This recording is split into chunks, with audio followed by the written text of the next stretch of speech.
It's not going to protect you.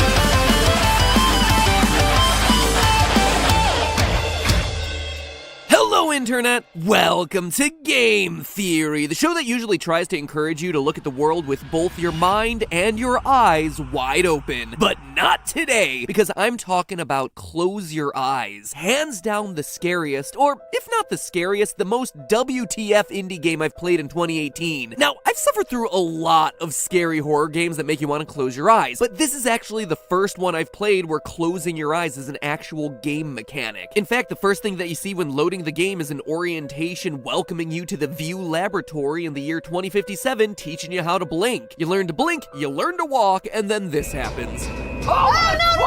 On the ceiling, we're presented with a very clear mystery. A code written in reverse Wingdings 3. I need to know what happened to everyone. And that's just the first few minutes of the game. It doesn't get much less disturbing from there, forcing you through fields of human hands. Yes, please. Take me on your magic journey. Burning hellscapes and cities made from purple alien tongues. What is this game? And if that wasn't strange and creepy enough, all the while you're having to fight against these guys. It's the puppet now. This is just like waiting for a theory, isn't it? Clearly there's a story here. A really interesting story to boot, but it's hidden under layers upon layers of hallucinations, cryptic dialogue, disturbing visuals, and heavy symbolism. So today, I want to make sense out of the story of Close Your Eyes, or at least piece together the story beyond drugs, not even once. Now, a lot of the game's story is actually told to us in the game's opening minutes, but it's not until you've played through the whole thing that any of this makes sense. As part of the tutorial, we see a chart for a test subject, Cecily Newman, part of the View program. Sex NA, blood type NA, husk status insufficient data, age 4 hours, height 5'6", and weight 1,437 pounds? That is one heavy androgynous baby. The way the game presents this almost makes it sound like Cecily is a monster, but the first time that we get a game over, things start to make a little bit more sense. That body that we see on the floor during the game over screen isn't a human body. Cecily Newman is a robot. A robot with no assigned sex, blood type, an age of only 4 hours, and a weight of 1,437 pounds. So that explains mostly everything that we see on the chart, but then what does husk status mean? In the opening sections of the game, we get the warning that Husks can kill. and that if you're attacked by a husk, that you should cover your eyes, hence the game mechanic of closing your eyes. But it's not until halfway through the game that we're able to piece together what these Stretch Armstrong rejects want and how they're related to us. According to this diagram, the View program designed a procedure called cognitive transfer, a process that takes a human and then splits them into two parts. Their consciousness is saved into the entity's yielded essence storage, eyes for short, which is then installed into robot bodies like Cecily's. It's that classic sci-fi trope of a mind upload, a way to live forever. So then what happens to the other half of the human? The discarded human body? Well, as we find out, the discarded human bodies, the husks, are then sent to Sector A2325 for testing and mutilation. That's right, ladies and gentlemen, the husks that we encounter throughout the game aren't monsters at all. They're not even evil. They're just the abandoned remnants of people. Remnants that want to reunite with the lost part of their consciousness by hunting down the host robots and taking the eyes back. In fact, we're told that the husks were purposely made to look scary so that the humans would reject them. Quote, they made us deformed so everyone would fear us. It's also clear that View's program was controversial, as we see protest signs claiming that cognitive transfer is murder and that this whole thing is one big hoax, which then leads to the question, what exactly is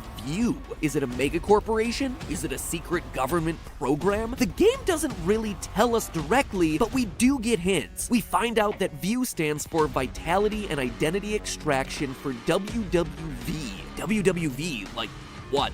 World War V? It may seem ridiculous, but that's what it appears to be. Remember, the game is set in the year 2057, and in one of the 4 possible endings of the game, the Husk ending, you attempt to free the Husks from the View facility, but as soon as you throw the gates open, you're met with this apocalyptic wasteland, a world that's been ravaged by war. That might be part of the reason View wanted to develop a cognitive transfer program to begin with. If you can take your country's people and implant their consciousnesses inside robot bodies with no need for food or water, it would be possible for people to hide underground indefinitely to wait out the nuclear fallout. Now, there's still one major character in this story that I haven't talked about, that dress-wearing robot that you see at the start of the game. I'm gonna call her the Witch. While the cognitive transfer program seems to separate human test subjects into two groups, the mutilated husks and the host robots, the Witch seems to straddle a line between both those groups. She has a robotic body, and yet she seems to speak as one of the husks, or at least speaks for them. Like when she says, They made us deformed. So everyone would fear us. in one sequence, we see her commanding them like an army, and yet she seems to be on our side. Throughout the game, Closing Your Eyes reveals clues sprinkled throughout the environment. Those clues are coming from her. As she says, Every time you close your eyes, I send these messages to help you. Oh, that's nice. so what, or more accurately, who is the Witch? During one of the more memorable and trippier sequences in the game, we follow a path through a field of hands. Human hands buried in the ground, the kind of hands that husks would have had prior to their mutilation, before seeing the Witch hovering over a lake. In order to create a path to the Witch, the player must retrieve two glowing, flaming essences from two statues. The statue on the right has the appearance of one of the host robots, like the body the player inhabits at the beginning of the game. The statue on the left has a face that resembles the Witch's face. By retrieving and uniting these two essences, the player opens up the path. These two statues and the flames that the player retrieves from each of them suggests the idea that an essence has been split across two bodies, the Witch's body and a host robot body. It's also a small detail that's easy to overlook, but each one possesses one of the green glowing eyes. One holds the right eye and the other holds the left eye. This split essence imagery starts to make even more sense when you consider it in the context of one of the game's endings, the recollection ending.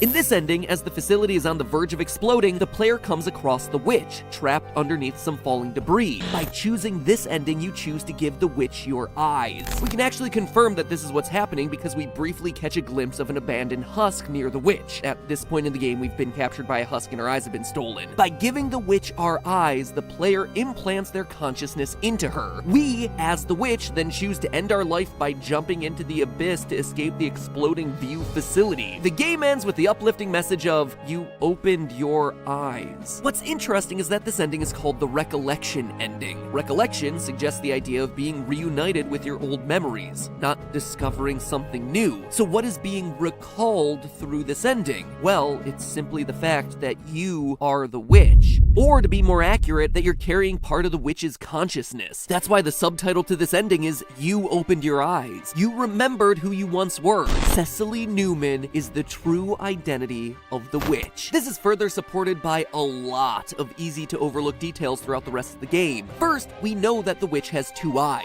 Near the end of the game, she says, give me back my other eye, which suggests that her consciousness has been split into two halves that she's trying to reunite. Half lies with the Witch, and the other half lies with the player as the Witch tries to guide him through a trail of breadcrumbs so she can be reunited with her other eye. This also explains the imagery we saw earlier in the dream sequence, with one host robot statue and one Witch statue, each containing half of a fiery essence. And when they're reunited, a fiery-eyed husk rises out of the water, a completed being. But the secret connection between us and the Witch is held in the very opening moments of the game. See how there's a single husk here with the view-branded Witch hovering over top of it? As we approach, the program glitches out and binary code flashes up. If you translate that binary string into regular text, it reads, I can't see. Basically, the powers that be don't want us to face the truth. Our eyes were ripped out, and out of that, you created the Witch. As soon as we start to be exposed to that truth, it causes the system to collapse. We also see this imagery of a lone husk kneeling on the ground appear at another moment in the game, right before the recollection ending, where we physically must touch the lone husk surrounded by the devastated war-torn world to move the game forward. In the process, we've symbolically reconnected with ourselves before we cut back into the perspective now of the Witch. We remember in a symbolic way what we once were and what we lost, and the pain of those recollected memories is what causes us to jump off the platform. The horrible truth of this game is pretty evident. The world is ruined. Even if you manage to escape the view facility, there's nothing to escape to. Right at the game's ending, we get a glimpse of what the Witch might have been trying to escape to. We see a vision of a meadow outside of the facility, but the game doesn't end there.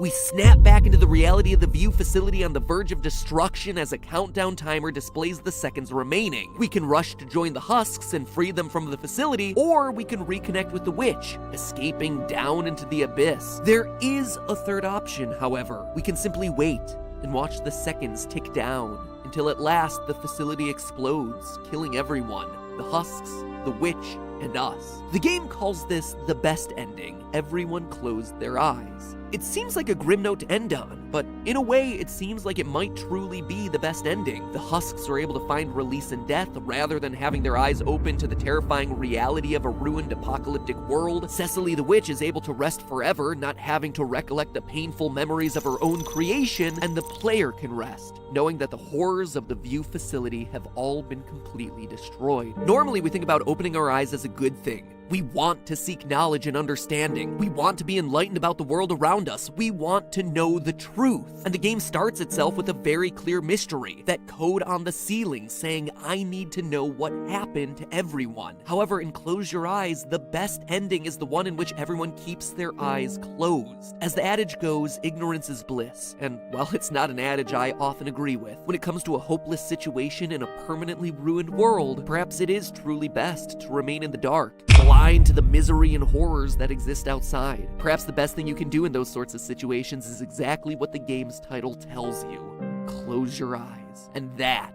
is perhaps the scariest part of this whole game.